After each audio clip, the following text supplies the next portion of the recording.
মৰমৰ নৱম শ্ৰেণীৰ ছাত্ৰসকল আগন্তুক ছমাহিনী পৰীক্ষাৰ কাৰণে ইম্পৰ্টেণ্ট কুৱেশ্যনৰ ভিতৰত কেইটামান তোমালোকক মাল্টিপল চইচ কুৱেশ্যন মই ডিছকাছ কৰিছোঁ। আজি ডিছকাছ কৰিবলৈ লৈছোঁ কেইটামান বহল প্ৰশ্ন। কমন তোমালোকে লক্ষ্য কৰিছা ইয়াত 0.33 p/q আকাৰত প্ৰকাশ কৰা য'ত q not equal to 0 pq অখণ্ড সংখ্যা। এই কুৱেশ্যন এটা নিশ্চয় থাকিবই তোমালোকৰ পৰীক্ষাত। তাৰ ভিতৰত মই তোমালোকৰ 0.33 এইটোকে মই কৰাই দিছোঁ। আচ্ছা কেনেকৈ কৰিবা লক্ষ্য কৰা। ফাৰ্ষ্টতে তোমালোকে ধৰি ল'বা বহুত ধৰণৰ ষ্টাইল কৰে, কিন্তু তোমালোকে এই শৰ্টকাট ষ্টাইল ফলো কৰিবলৈ চেষ্টা কৰিবা। ফাৰ্ষ্টতে তোমালোকে লিখিবা ধৰা হ'ল x equal to 0.333 আৰু ডট তোমালোকে দি দিলা। ফাইন, এইটোক আমি ইমপ্লাইজ দি লিখিবা তোমালোকে x equal to এইটো আমি লিখিব পাৰোঁ 0.3 বাৰ মানে কি ই কন্টিনিউ হ'ব। ফাইন, এইটোক তোমালোকে নাম্বাৰ 1 দিলা। হুইচ এগেইন ইমপ্লাইজ তোমালোকে লিখিব পাৰা x equal to এইবাৰ আমি 3ৰ বাৰ যে আছে এক ঘৰ আমি আগুৱাই লৈ যাম বাৰটোক। একেমতে আমি লিখিব পাৰোঁ, কোনো টেনশ্যন নাই। তেনেহ'লে আমি দুফালে 10ৰে যদি মাল্টিপুল কৰোঁ তেনেহ'লে আমি লিখিব পাৰিম 10x ইকুৱেল টু, যিহেতু এইটোক আমি 10ৰে পূৰণ কৰিছোঁ দশমিকটো এক ঘৰ পিছুৱাই যাব, তোমালোকে লিখিবা 3.3 বাৰ। এইটোক এবাৰ নাম্বাৰ 2 দিলা তোমালোকে। ফাইন, এতিয়া আমি কৰিম কি 2 - 1 কৰিম, 2ৰ পৰা 1 বিয়োগ কৰিম। ফাইন, 2 - 1 এইটো ইমান মোটা হ'ল কি হবে। ফাইন ৰবা অলপ চিকনা কৰি লৈছোঁ ইয়াক।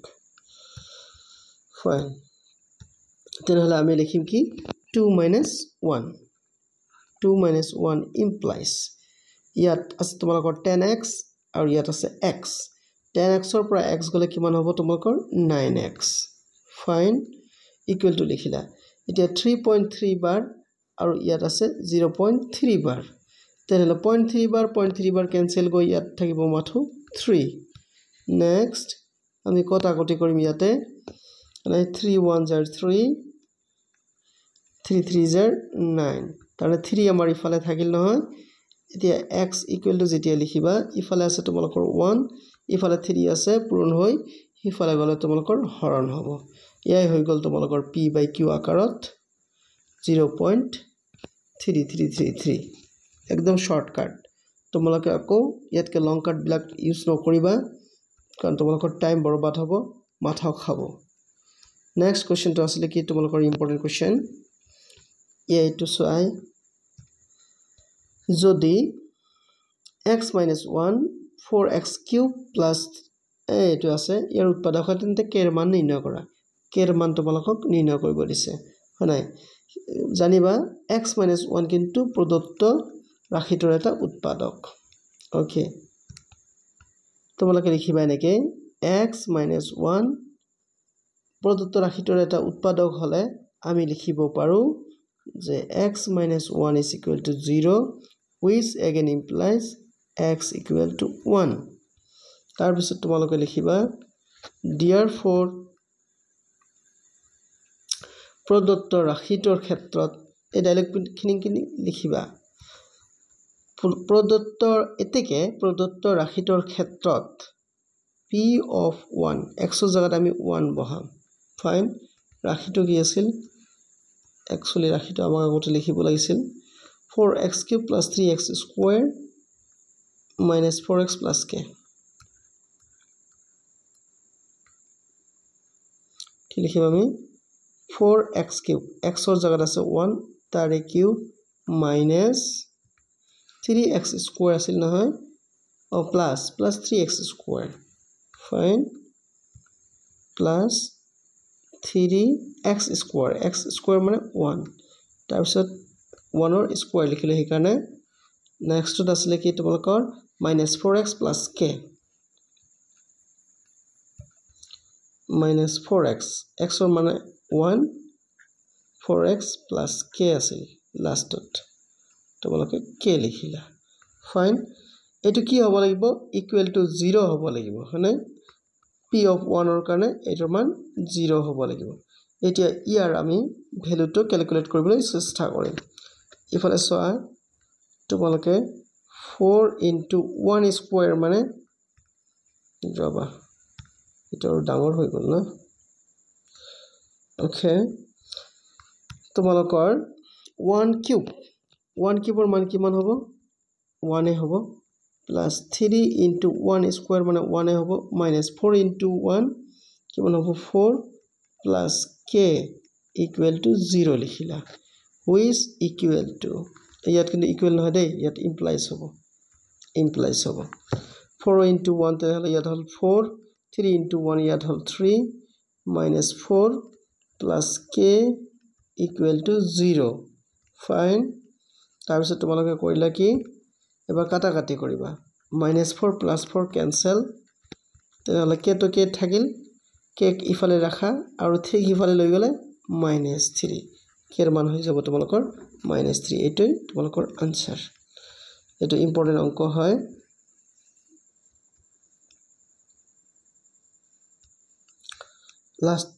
লাস্ট থাকে তোমালোকৰ এই কোশ্চেনটো খুবেই ইম্পৰ্টেন্ট কি কৈছে প্ৰমাণ কৰা যে যদি দুডাল ৰেখাই পৰস্পৰ কটাকটি কৰে তেনহলে বিপৰীত কোণবোৰ কি হ'ব সমান হ'ব খুবেই ইন্টাৰেস্টিং তোমালোকে এনেকৈ লিখিবা ধৰা হল AB আৰু CD দুডাল ৰেখাই সৰল ৰেখাই পৰস্পৰক O বিন্দুত কটাকটি কৰিছে ইয়াৰ নাম তোমালোকে দিলা AB ইয়াৰ নাম দিলা CD হয়নে ডাইৰেক্ট কেনেকৈ লিখিবা আকৌ এবাৰ কৈ দিছো ধৰা হল AB আৰু CD সৰলৰেখা দুডালে পৰস্পৰক O বিন্দুত কটাকটি কৰিছে এতিয়া বিপৰীত কোণ হল ইয়াৰ বিপৰীত এইটো আৰু তোমালোকৰ এইটোৰ বিপৰীত হল এইটো প্ৰমাণ কৰিব লাগে যে কি প্ৰমাণ কৰিব লাগে যে এইটো কোণ ইয়াৰ সমান আৰু এইটো কোণ ইয়াৰ সমান হয়নে এইটো কথা তোমালোকে লিখিবা প্ৰমাণ কৰিব লাগে ৰবা মই বুজাই দিছো কি দৰে লিখিবা প্ৰমাণ কৰিব লাগে যে angle AOD is equal to angle কি হ'ব COD আৰু এটো কিন্তু আৰু বুজাইছো আৰু angle AOC equal to angle BOD এটো প্ৰমাণ কৰিব লাগে তেনে আমি লিখিম কি প্ৰমাণ লিখাৰ পিছত তোমালোকে এইদৰে লিখিবা প্ৰমাণ ফাৰ্স্ট তোমালোকে জানা যে আমাৰ এংগেল AOB বলতে এই গোটেই এংগেলটো বুজাব হয়নে এটা এটা সৰল কোণ তেনেহলে আমি লিখিম তোমালোকে লিখিবা angle AOB equal to 180 degree সৰল কোণ নহয় নে আচ্ছা which implies AOB এৰ জায়গাত আমি কি লিখিব পাৰো এংগেল মানে এইটো প্লাস আমি এইটো লিখিব পাৰো হয়নে তানে AOC plus BOC লিখিব পাৰো এনেকৈ লিখিবা angle AOC plus angle BOC লিখিলা তোমালোকে ডেমিট যাবাচোন সমান কি লিখিবা তোমালোকে এবাৰ 180 ডিগ্ৰী লিখিলা নহয় এটো নাম্বার 1 দি থৈ দিলা ঠিক তেনেকৈ তোমালোকে এংগেল AOD আর এটো বাদ দিয়া হ'ব তোমালোকে লিখিব পাৰা এবাৰ কি angle COD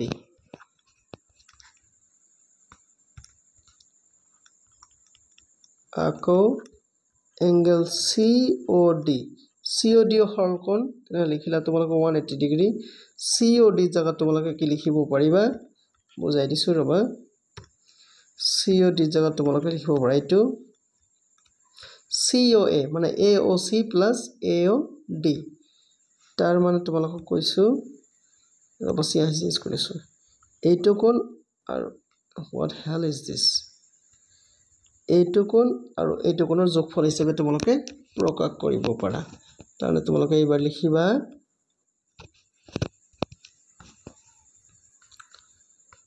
wait angle AOC plus angle AOD, which is equal to 180 degree. 180 degree দিয়া আছে নহয়, equal to 180 degree লিখলা। ইয়াক তোমালোকে নাম্বার দিলা 2। এইবাৰ আমাৰ বাকিবিলাকৰ লগত কোনো কনসাৰ্ন নাই, 1 আৰু 2 লগত কনসাৰ্ন। চেছা তেনেহলে 1 ৰ পৰা 2 যদি আমি মাইনাস কৰো কি পাম আমি চাবা। 1 minus 2 implies, হয়নে? ইয়াত চাইছা তোমালোকে AOC, angle AOC minus angle AOC আছে। তাৰপিছত ইয়াত তোমালোকে আছে BOC plus angle BOC minus angle AOD লিখিলা। আৰু ইফালে তোমালোকে লিখিবা কি, which is equal to 180 degree minus 180 degree. Clear? Fine.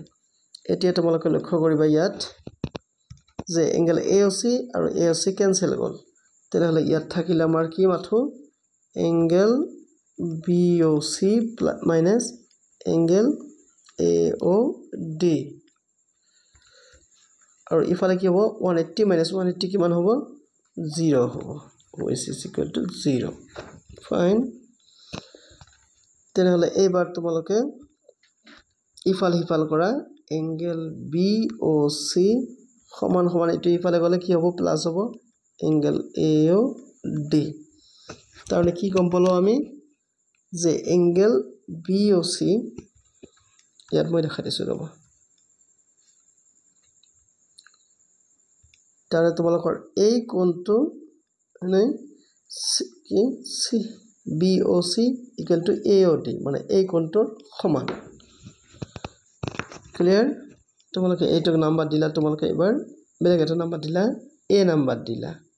ঠিক তেনেকে তোমালোকে প্ৰমাণ আমি এনেকে লিখিবা, ঠিক তেনেকে আমি প্ৰমাণ কৰিব পাৰো angle AOC equal to angle BOD। ইয়াক B লিখিলা আৰু লিখিলা proved, হৈ গল তোমালোকৰ কেঁচা খতম। এইটো অংক কিন্তু ইম্পৰ্টেন্ট, যিবিলাক ডিসকাস কৰা হৈছে এইবিলাক পৰীক্ষাত পুৰা আহিছে আৰু আহাৰ পুৰা চান্স আছে, প্ৰবল চান্স আছে। সেইকাৰণে তোমালোকে এইবিলাক ফলো আপ কৰিবা। আশা কৰিছো তোমালোকে ভিডিওটো ভাল পাবা, লাইক কমেন্ট শ্বেয়াৰ কৰিবা আৰু পাৰিলে মোৰ চেনেলটো সাবস্ক্ৰাইব কৰিবা। চোৱাৰ কাৰণে ধন্যবাদ।